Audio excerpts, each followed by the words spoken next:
মাত্র 2 বছরের ব্যবধানে নাটকীয় পালাবদল। 2024 সালে নিট পরীক্ষার প্রশ্নপত্র ফাঁস ইস্যুতে সোচ্চার হয়ে শিক্ষা ব্যবস্থার স্বচ্ছতা নিয়ে সরব হয়েছিলেন তিনি। সোশ্যাল মিডিয়া থেকে রাস্তায় প্রতিবাদ, সব ক্ষেত্রেই তার কণ্ঠ ছিল স্পষ্ট ও আক্রমণাত্মক। কিন্তু 2026 সালে নিট প্রশ্নপত্র কাণ্ডে সেই একই ব্যক্তি এখন তদন্তকারীদের নজরে। এমনকি গ্রেফতারির পর তাকে প্রধান অভিযুক্তদের তালিকায় রাখা হয়েছে। তদন্তকারী সংস্থার দাবি, সংগঠিত চক্রের মাধ্যমে প্রশ্নপত্র ফাঁস, পরীক্ষার্থীদের থেকে মোটা অঙ্কের অর্থ আদায় এবং ডিজিটাল প্ল্যাটফর্ম ব্যবহার করে তথ্য পাচারের সঙ্গে তার প্রত্যক্ষ বা পরোক্ষ যোগসূত্র রয়েছে। যদিও অভিযুক্তের আইনজীবী এই সমস্ত অভিযোগ অস্বীকার করে বলেছেন, এটি রাজনৈতিক ও ব্যক্তিগত প্রতিহিংসার ফল।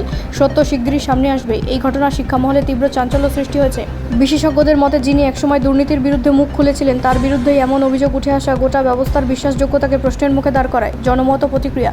গ্রেফতারির পর সামাজিক মাধ্যমে মিশ্র প্রতিক্রিয়া দেখা গেছে, ক্ষোভ ও হতাশা। অনেকেই এটিকে বিশ্বাসঘাতকতা বলে উল্লেখ করেছেন।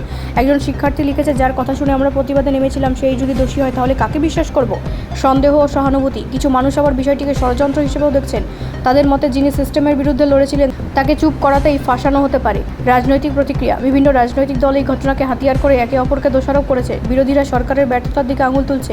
অন্যদিকে শাসক দল বলছে, আইন নিজের পথে চলবে, দোষী প্রমাণিত হলে কাউকে ছাড়া হবে না। এই ঘটনার সবচেয়ে বড় প্রশ্ন উঠে এসেছে পরীক্ষা ব্যবস্থার নিরাপত্তা ও বিশ্বাসযোগ্যতা নিয়ে। 2024 থেকে 2026 দুবার একই ধরনের অভিযোগ সামনে আসা প্রমাণ করে যে সমস্যাটি গভীর প্রথিত। একজন প্রাক্তন শিক্ষা প্রশাসকের কথায়, ব্যক্তি বদলায় কিন্তু চক্র থেকে যায়।